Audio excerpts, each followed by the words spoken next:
Is there anybody who hasn't seen a medium work before? Just put your hands up if you haven't. Anybody who has seen a medium before?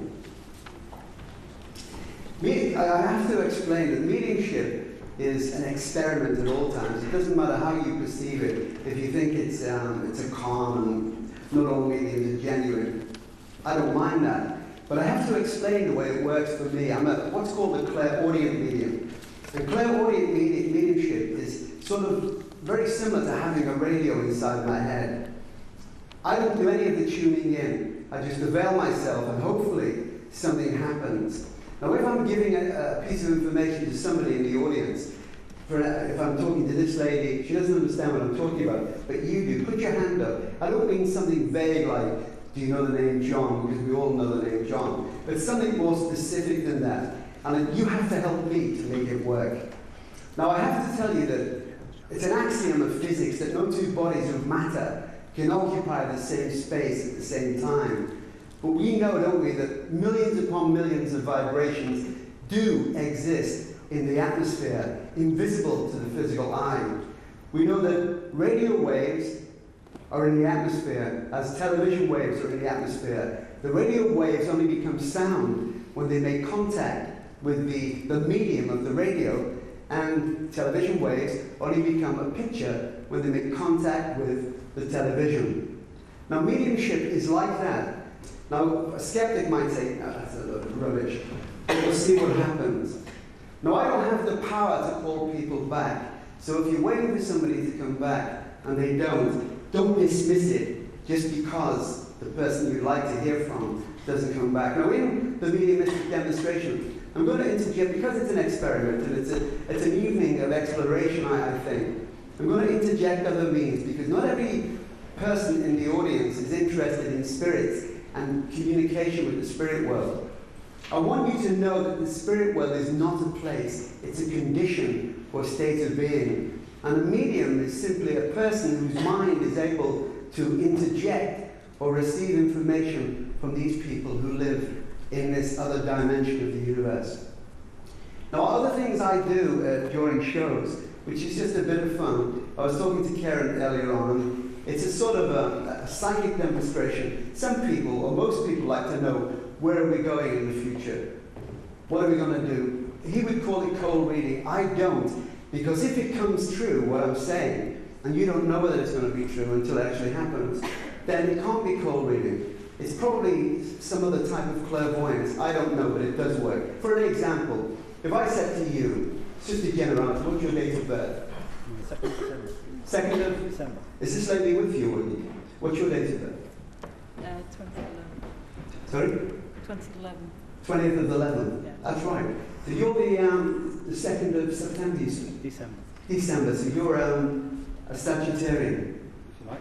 Yeah? But numerologically, to me, you're influenced by the sign of Aquarius. You might say, what does that mean? It means to me that you're going in a different place, because whatever you're doing at the moment, and I don't know whether it's to do with your family upbringing, the situations in your family, but something has affected you, emotionally speaking. And you might say, no, that's wrong, Billy. I know that's right. And I know also, probably around the ages of, between the ages of 9 and 14, there seems to be a lot of movement, emotional movement around you. And I don't know whether it was to do with a divorce in the family, or whether it was just some emotional difficulties that you encountered. You two are not compatible in an emotional sense, but things do work. And although you may live in a different country for a while, I feel that you'll come back here, but probably to the south of England in the future. And that's just a psychic generality. I don't know what you do for a living, but I see you setting up something, probably towards the end of March next year, that might be a new venture or something that will involve other people in a particular area of your career. I don't know what it is, but I have a feeling it's going to happen. Now, there's a gentleman in the spirit world, and I think I'm going back to somebody in the back of the audience. This man has not long been dead. He's probably died about 6, maybe 7, maybe 8 months ago. And he had a stroke before he died. He was quite infirm. I can see the name Parry, the surname of Parry. It may not be your name, but it's a name connected to him. I saw you laughing. You're not Parry, are you? No, it's a family name. But are you two together? Yes. Who is James Parry? Is Jim Parry? But this man. Speak to me. You don't know. Oh no.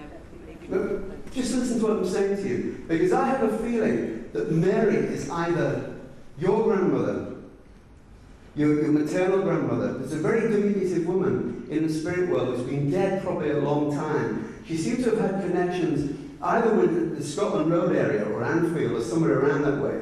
But it's connected to you. I'm sure of this. You understand this? I don't recall any names. Your maternal grandmother, isn't her name Mary? No. Mary Margaret or Mary Margaret Ann? My sister probably knows more. She's quite diminutive, and she was diminutive, this lady. And I don't know whether she was actually married twice, or whether there were two men very important to her. The guy that I'm looking at with her is quite tall. He's quite a tall, slenderly built man, but he would have had, I don't know whether he would have been in the army and the navy. He would have travelled quite extensively when he was younger. The name Annie is significant, isn't it? To you? We have a sister. Still alive, though? Yeah. Now, your mum and dad's in the spirit world, are they? Yeah. And who is Joey? Joe? Uncle? Yeah, it was his uncle. Yeah, he's been dead some years, this guy. But he was in the army. He didn't have army connections, because I know he had quite a lot of artifacts connected to his career. But there seems to be a lady in the spirit world who I think is your mother, who seems to be very adamant that the family needs to be together. I can see the name Pat. Pat. But it's a lady connected, it's not family, but it's somebody I feel that's connected to, you've got a daughter, haven't you? Yeah. Still alive. There seems to be, I don't know if she's pregnant or what, there seems to be a new baby coming into the family, and all kinds of things to celebrate. But I don't think that your mother, she seems to, she didn't say goodbye to anybody when she passed over, is that right? And it seemed to have bothered her more than it bothered you, because she's quite family orientated. I mean, she must have had a half-sister, or somebody she regarded as sister, because there's a lady with her who is called Joni, or Joan. Jessie. No, I'm sorry, I'm making it fit too. Joan, it is Joan, or Joni. And did your mum have a stroke or something? She seemed to have been, she did. She seemed to have been disorientated before she passed over. And she wasn't a good patient. I think that she struggled to get on, but she wanted her family around her and to say goodbye to everybody. But there's a child with her. There's a little boy, not a little girl. There's a little boy with her who seems to have died a long time ago. I don't know whether it actually was killed or died of some kind of head injury or meningitis or something. But this child has grown up in the spirit world. That's all we can give it. But I don't know whether it's you. There seems to have been two wedding rings that she had. One of which was her own mother's, I think. But she's wondering about the other ring. There's a ring with a green stone in it that seems to have... Who's got it? I've got 2 rings belonging to This is not an engagement ring. This seems to have been... Because a ring seems to have been taken off her hand before she died. There's something about this lady, your mother, I mean. You can talk, it's okay. There's something about her which is quite important. She seems to have been, I don't know that she was always religious, but she has a feeling about this kind of thing. I saw a nun in the background that she would have known, but probably when she was younger. And she's talking about all the things that were actually placed with her. All the different things in the coffin. She doesn't like me, I've got to tell you that. She doesn't like me, and I don't know whether it's to do with this or the publicness about it, I don't know what it is. But will you take her love anyway? I'd just like to tell you this, he gave me the name Anne. He gave me the name Anne. Yes. I had a daughter, we just found out that she's going to have a baby. Oh, right, that's good. So it's good.